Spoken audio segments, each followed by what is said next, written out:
Speak Smart. Mastering communication in the digital world. Our objectives for today is to understand the principles of effective communication, Learn techniques to improve online verbal and nonverbal communication. practice etiquette in professional emails, chats, and video meetings. And engage in interactive scenarios and reflection activities. Magandang araw sa inyong lahat. Welcome to our online training seminar titled Speak Smart, Mastering Communication in Digital Era. I'm Verna, and I'll be the host for today. Excited na ba kayo? Kung excited na kayo, pakicomment naman dyan yung mga reactions nyo to know kung anong nafe-feel nyo today. Ayan. Thank you, and I love the comment and the energy. Thank you for being here today and giving time to learn something super useful. And hello everyone, I am Donna and I'll be joining Verna as your co-host. Today's session will help you become a better communicator, whether that's on Zoom, Messenger, sa email o kahit face-to-face. Because let's be honest, communication is life. Tama ba? So make sure na attentive kayo, active sa chat, and ready to participate sa mga activities. We prepared something fun, informative, and interactive just for you. All right, let's start it. Don't forget your comments, thoughts, questions, or reaction in the chat anytime. Let's start learning and have fun today. Before we proceed, we prepare some icebreaker para naman medyo ganahan tayo for today. So, madali lang naman to. Ang mechanics natin is to determine nyo lang kung anong icon itong ipa-flash namin sa screen. All you have to do is to answer dun sa chat box. And ang answer nyo lang naman, ang choices nyo lang naman is A, B, or C. Ready? Kung ready na, pa-thumbs up naman. Okay, let's start. Quiz number 1.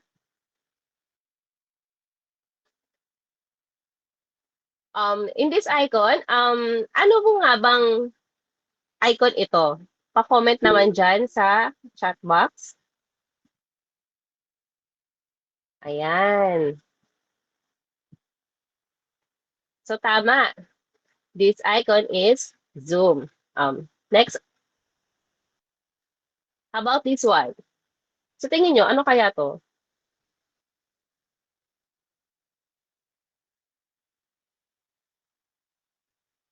Is it mobile phone, mails, or telephone? Ayan, alam mo, Miss Jonah, very active na mga participant natin today. Lahat sila very good. Tama yung mga sagot nila. It's mobile phone. Next slide. Is it calls, postmail, or email? Ayan, napa-flood na tayo sa ating chat box. At tama pa rin ang sagot nila. Very informative sila. Ayan, that's email.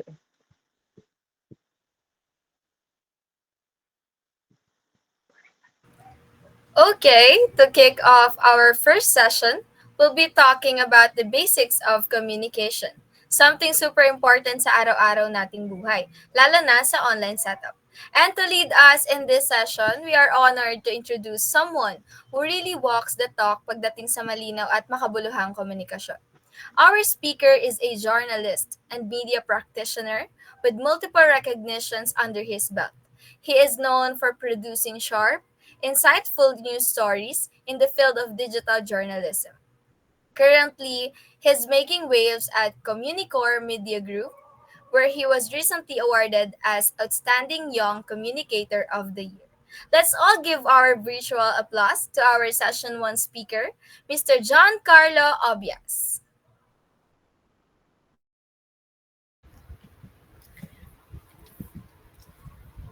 Hi, so yeah, good day to each and everyone, and I am so honored to be part of this seminar wherein I can contribute about my knowledge about the communication that we are talking about right now.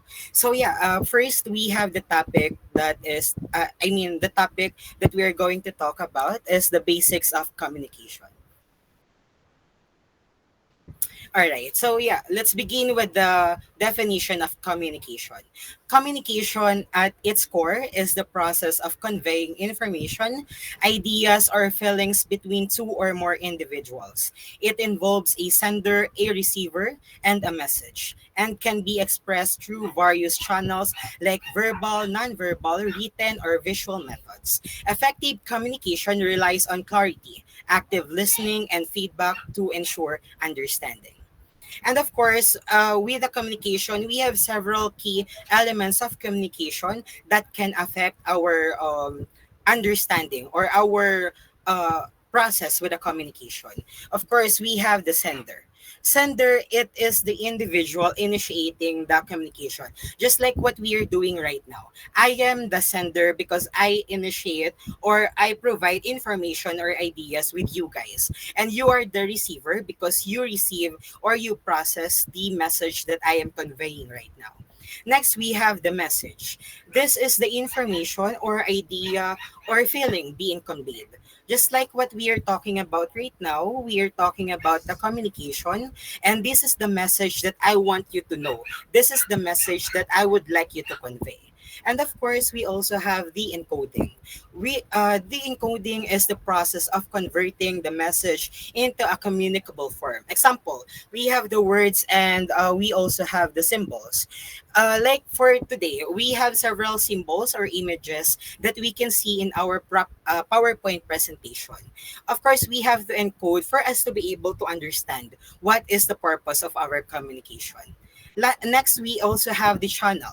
We have the channel because this is the medium through which the message is transmitted.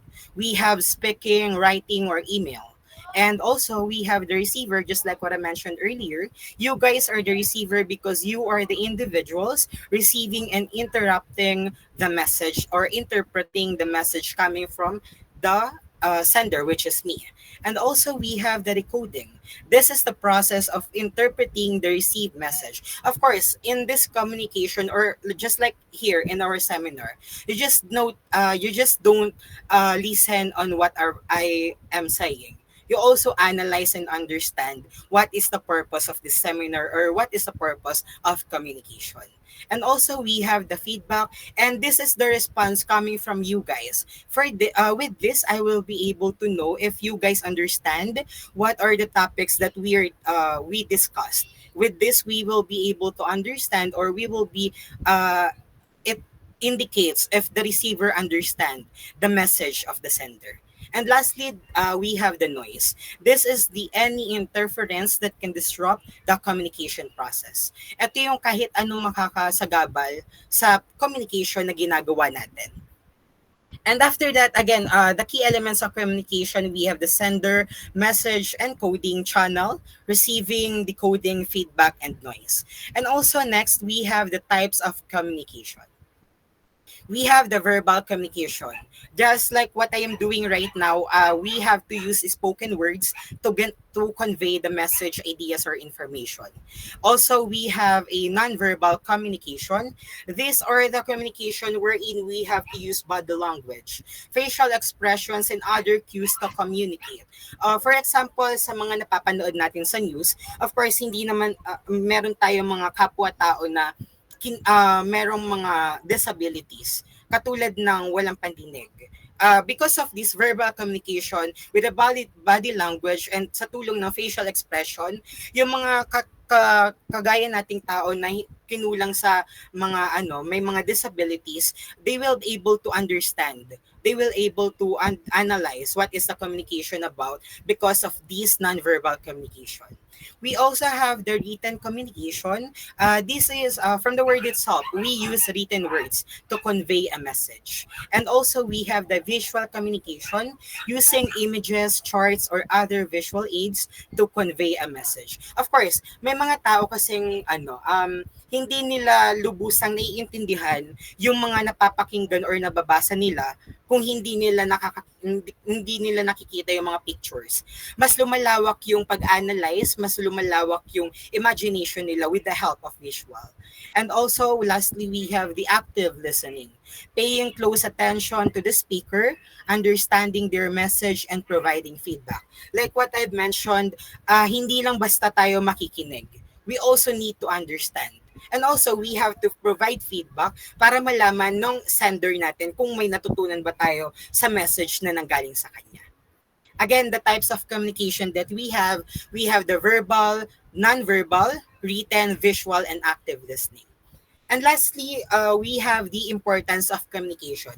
Of course, that communication is important. It's not just para makapag-usap tayo, hindi lang doon.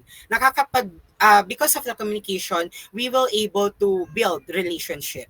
Relationship building, it is effective communication is crucial for building and maintaining relationships with others. Just for example, inside the workplace, we have the communication or we need the communication for us to understand yung employee and yung company maintindihan nila yung side ng bawat isa't isa para because of communication.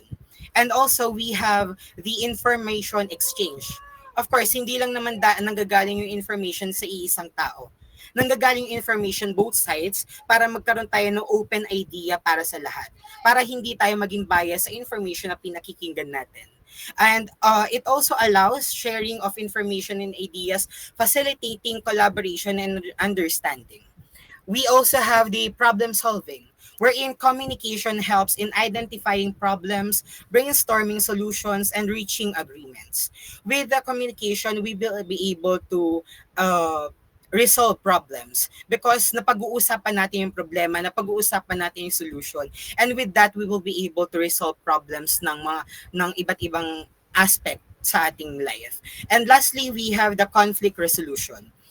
Effective communication can help resolve conflicts and misunderstandings. With the help of communication, mas napapadali yung pag-uusap natin, mas napapadali ma-resolve yung mga issues na tinatalakay natin, mas napapadaling solusyonan yung mga problemang kinakaharap natin. And again, those are the importance of communication, relationship building, information exchange, problem solving, and conflict resolution. Again, important ang communication hindi lamang para makapag-usap, kundi para makapagbigay ng iba't ibang idea, hindi lamang sa'yo, kundi para din sa ibang tao. Again, I am John Carlo Obias and thank you so much. All right, thank you, Mr. Carlo Obias, for that wonderful and very knowledgeable speech. Now, let's move on to our next session, online etiquette, or what we also call the netiquette. Now, now more than ever, we live and work in digital spaces. Kaya mahalaga malaman kung paano maging respectful, responsible, at professional kahit nasa Zoom lang tayo or group chat. Our next speaker is someone na talagang may puso sa digital communication and team collaboration. She currently works as a virtual workplace coach at the global consulting firm NetCore Solutions, where she led several successful trainings on digital professionalism and even received the 2024 Excellence in Virtual Engagement Award. Let's all welcome our speaker for session 2, the one and only Miss Irish Saballe. Okay, good day everyone. I'm Irish Shabalya, your virtual workplace coach. Today I'll be talking about something super relevant, which is online etiquette or netiquette. So, alam naman natin na halos lahat ngayon ay online na, group projects, even job interviews. Kaya sobrang halaga na marunong tayong umasta ng maayos kahit nasa harap tayo ng screen. So, for today's session, ang objective natin is maintindihan kung ano nga ba yung etiquette and why is it important. Malaman natin kung ano yung mga do's and don'ts even when joining online meetings. And of course, especially, ma-apply natin yon sa ating workplace. So, next is, ano nga ba yung online etiquette?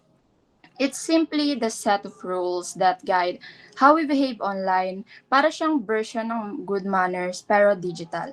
So kung sa personal na setup, marunong tayong magsabi ng excuse me or opo, dapat sa online is ganun din. So we still talk to real people, kaya hindi physical yung interactions. Respect pa rin dapat natin, kailangan nating i-practice. So next is, bakit nga ba siya mahalaga? Una, it's because communication, respectful, and clear. So, hindi nagkakagulo sa usapan.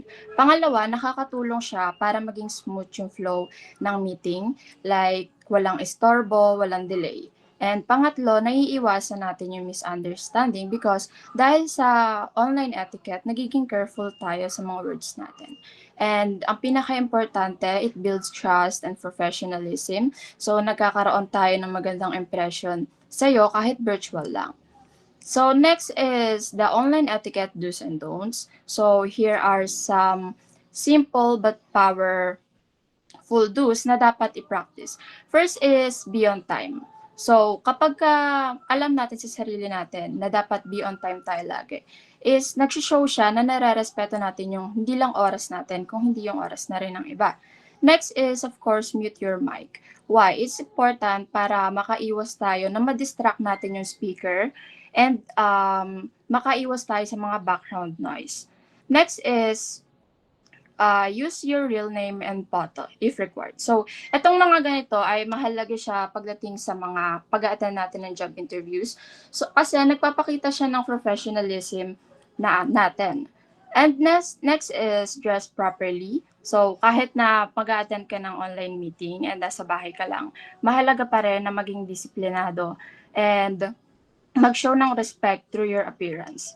Next is pay attention. So, wag mag-multitask habang may meeting. So, ibig sabihin nito, kapag nasa meeting ka, you have to focus alone doon sa meeting and hindi ka gagawa ng iba so that you are prepared kapag ka merong bigla ang tanong or bigla ang gagawin. So, next is the online etiquettes don't. So, here are the don'ts. First is don't interrupt. So, always wait for your turn. Hindi naman maganda na kapag may nagsasalita is sasabay ka lang bigla. Next is don't multitask. Gaya nga nung nabanggit ko kanina, dapat nakapokus ka lang sa kung ano man yung ginagawa nyo sa online spaces. Next is don't use all caps in chat because it sounds like you are shouting. So you always have to be formal.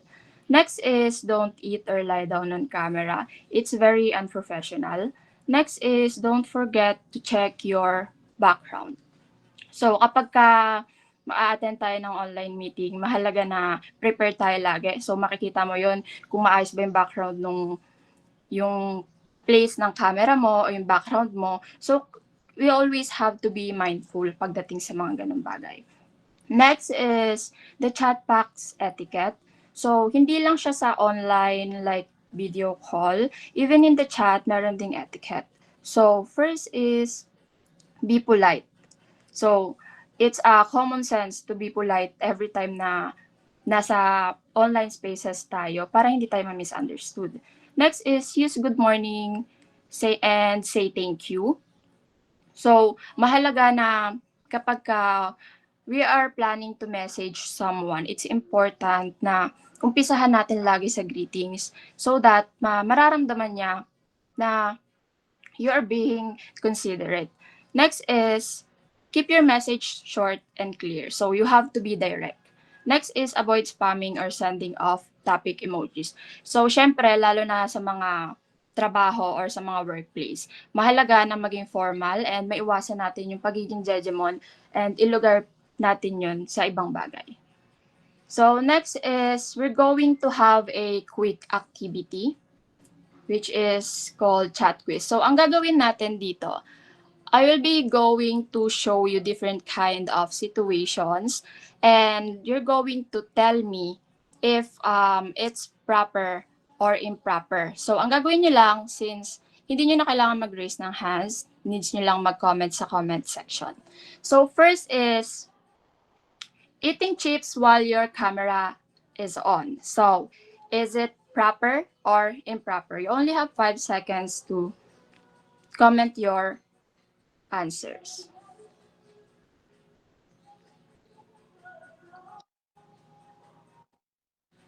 Yes, so eating chips on cam is not proper because gaya nga ng sinabi ko kanina, dapat nakafocus ka lang and hindi ka nagmo-multitask kapag ka nag-a-attend ka ng meeting or interviews. So next is raising hand before speaking. Is it proper or improper? Okay, raising your hand before speaking is obviously a proper because gaya ng sinabi ko kanina, huwag tayong mag-interrupt. So, kung gusto natin magsalita, especially sa mga Google Meet like this, you have to raise your hand first before you talk. Next is typing in all caps during the Q&A. Is it proper or improper?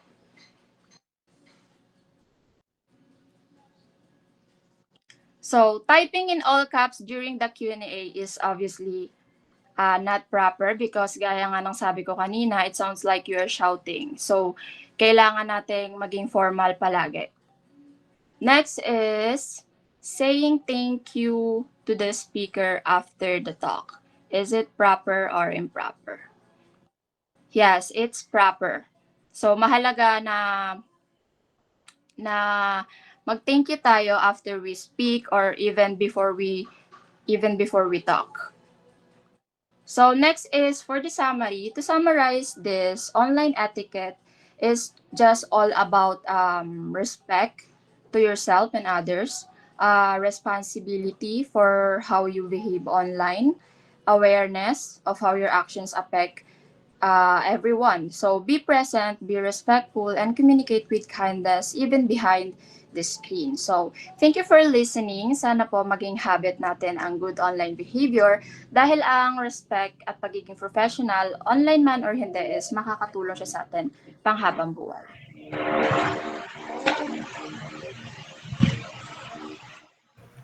Thank you, Miss Irish Sabalia. Now, for our final session, we'll talk about something powerful but silent, nonverbal communication. Kahit naka-zoom tayo, our posture, facial expressions, and gestures still say a lot.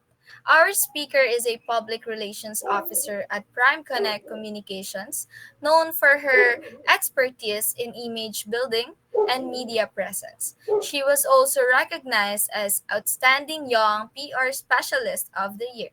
Let's all welcome Miss Erica May Jimenez. Good afternoon, everyone, and thank you for that warm welcome, hosts. And I am happy to be part of this seminar. And I am also excited to share something that could help you to improve your communication skills. And alam ko naman ang goal nyo. Kaya alam ko rin kung bakit kayo nandito. And before I start, how are you feeling so far? So, gising pa ba kayo? Please heart react naman dyan if ready na kayong makinig sa ating next topic. Ayan. So, kita ko naman na ready pa kayo makinig para sa ating next topic. So, let's start. Ayan. Are you familiar about nonverbal cues? Is anyone familiar about nonverbal cues? Please type naman sa ating chat box if yes and no if hindi pa.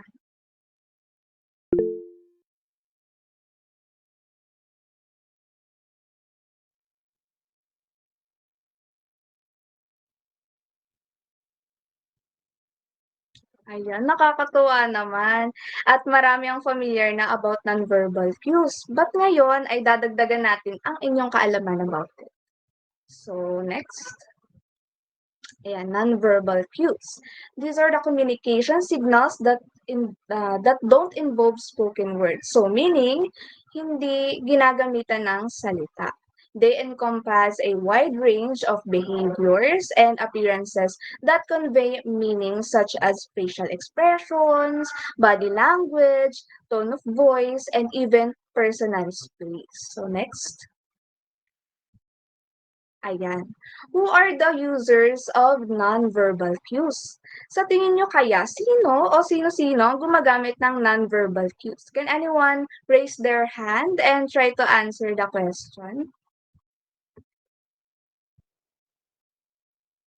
Anyone?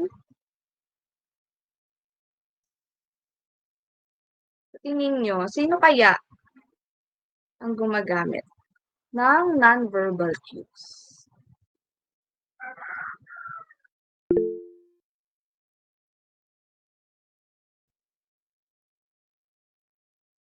Yan. Tama. Yan, tama. Tama ang mga sagot nyo. And of course, hindi lang sila, kundi, next slide po tayo, everyone. Yes po, everyone. Everyone uses non-verbal cues in communication.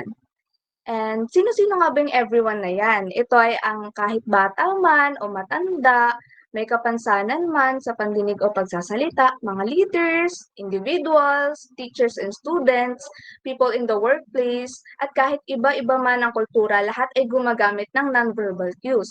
Alam nyo ba na pag gumagamit kayo ng icons na heart-like, yung mga ginagamit nyo ngayon, ay tinatawag na rin niyang part ng nonverbal cues? So next po tayo. Ayan, what are the types of nonverbal cues? Ayan, these types of nonverbal cues are the signals, and this may be the ways on how will you deliver or receive the message. Minsan nga, hindi na natin nakokontrol kapag nadadala na tayo sa usapan o kaya nakikinig ng opinion. Ayan, so first, ayan, meron tayong facial expression. I know naman na familiar na kayo here, so ito yung like when you feel happy, di ba? Naglalabas tayo ng facial expression na nakasmile. If galit, frowning face. O kaya naman nagtataas ng kilay, di ba? At marami pang iba. Pagdating naman sa eye contact, dyan malalaman if interested ba yung nagsasalita o kahit na yung nakikinig sa'yo, kung nababaling na ba yung attention sa ibang bagay.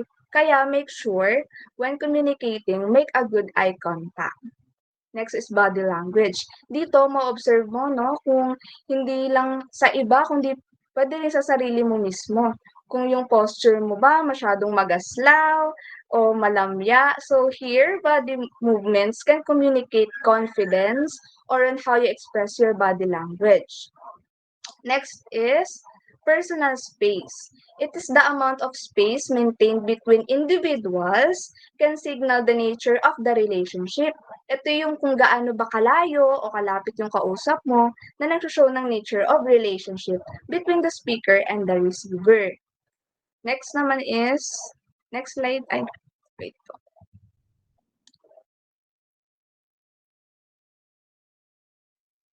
Ayan, touch. O, sa mas kilala nating physical touch. Ito yung pakikipag-handshake or handshake or pagpapat sa likod, kanyan. Ito yung way natin na communicate ng affection o kaya ng comfort. And last is appearance. Ito yung kung paano mo ipresenta yung sarili mo sa ibang tao. Pagdating sa grooming or clothing, o yung kung appearance mo talaga, this communicates social status, personality, or cultural background. So, next slide po. Yan. Why nonverbal cues are important? Because it clarifies the verbal messages. This shows on expressing emotions, mas nagiging bolder and open ka sa tao to build rapport o bumuo ng ugnayan. So kapag may ugnayan, 'di ba, para magkaroon ng relationship between the speaker and receiver, at dito na pumapasok si detecting deception o kung saan nalalaman mo na kung nagsisinungaling ba siya o hindi. Dito mas mag-observe ka at mas mag-iingat ka sa mga sasabihin mo. And next is to know cultural differences. Ayan. So, dito, kapag nakikipag-usap na tayo sa ibang lahi o tinatawag nating foreigners, minsan kasi, when we do non-verbal cues sa kanila, maybe iba yung dating sa kanila. Tulad na lang sa South Korea, di ba? Ang mga lalaki, sobrang respectful nila sa mga babae. Hindi nila basta-bastang pwedeng makipag-handshake o kaya makipag-hug kahit pa friends nila yon or kakakilala lang nila. Ayan. And last is, kapag meron ka na yan, congrats kasi pwede ka na mag-enhance presentation. Dahil alam mo na yung wide range about nonverbal cues, mas confident ka na to present yourself. Ready ka na kahit gumawa ka na ng mga presentations at alam mo na kung paano maging sensitive sa tao nakakausapin mo. So next, ayan, let's practice some of the nonverbal cues. So, our participants, can you open your camera please? Dito, sa part na to, ah, kailangan nyo lang i-show kung ano ba yung pwede nyong gawing reaction. Ano? So, lahat po, please paki-open po ng camera sa participants po natin. Ayan. So, if agree ka sa kausap mo, ano kaya ang pwedeng gesture, no? Or hand gesture na pwede mong ipakita? Ayan, tama. Ang pagkakaroon ng gesture na thumbs up. Ayan, tama. Eh kung facial expression kaya, kung agree ka sa taong kausap mo, ano kayang pwedeng ipakita natin? Tama, nakasmile. And last, body language. Kung ulo lang yung gagalawin mo, ano? Sa body language, since ulo lang din naman nakikita ko ngayon, ano kaya ang pwede nating ipakita? Kung agree tayo. Tama. Pwede natin gamitin ang pagtango or nod in English. So through this, nagkakaroon na ng action and reaction. Kaya meron ng communication. Ayan. Thank you participants sa pagpo-participate sa ating practice. Pwede nyo na pong i-off ang inyong camera. Ayan, na-appreciate ko kayong lahat. And thank you rin sa pagpa-participate sa aking topic. Mag-iiwan ako sa inyo ng last slide na po. A quote to remember. The most important thing in communication is hearing what isn't said by Peter F. Drucker. Ayun lang. Thank you, everyone. Thank you, Ms. Jimenez, for your wonderful and informative discussion. And hello, everyone. I am Vienna. I am one of the moderators for this event. Unfortunately, due to technical difficulties, I am not, or it's not possible for me to turn on my camera.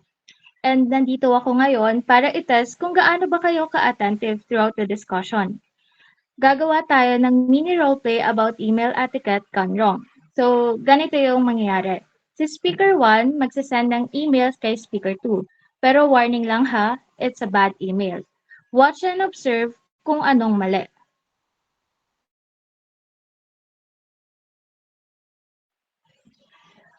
Oops! So, in this message, it is very unclear, walang context, super casual, and honestly, it sounds a bit demanding.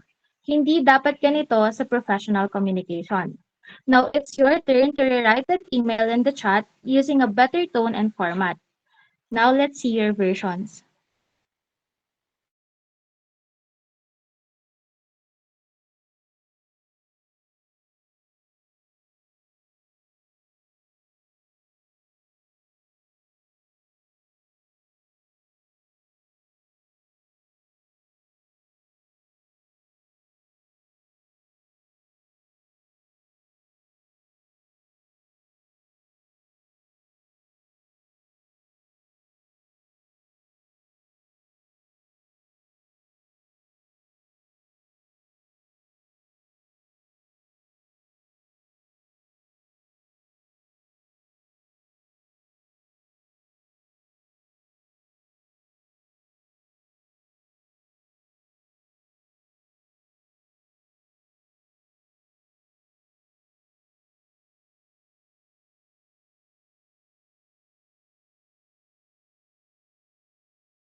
Great job, everyone. Ang gaganda ng mga responses nyo. Clear, polite, and professional.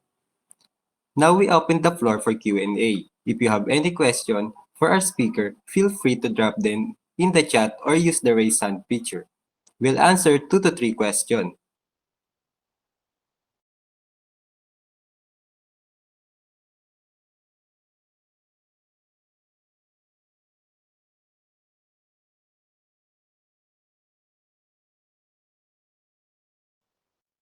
Ayan, so anyone from our participant, baka meron kayong gustong itanong, input na lang dyan sa ating chat box. And kung meron kayong questions, meron po ba?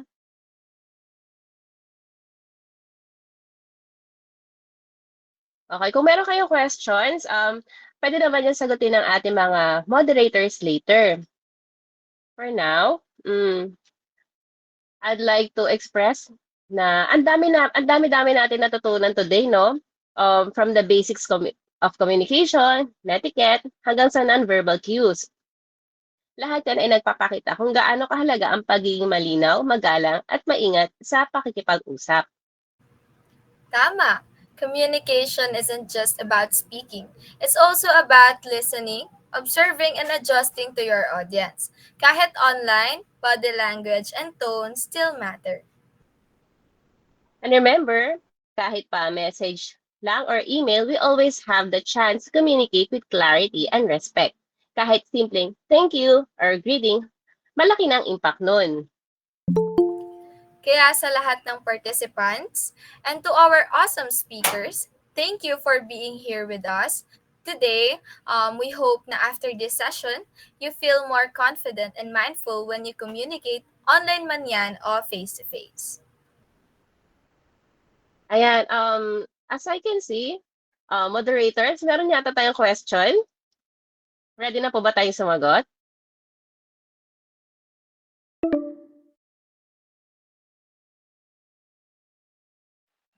So hello again. So it seems the first question is from Miss Factis.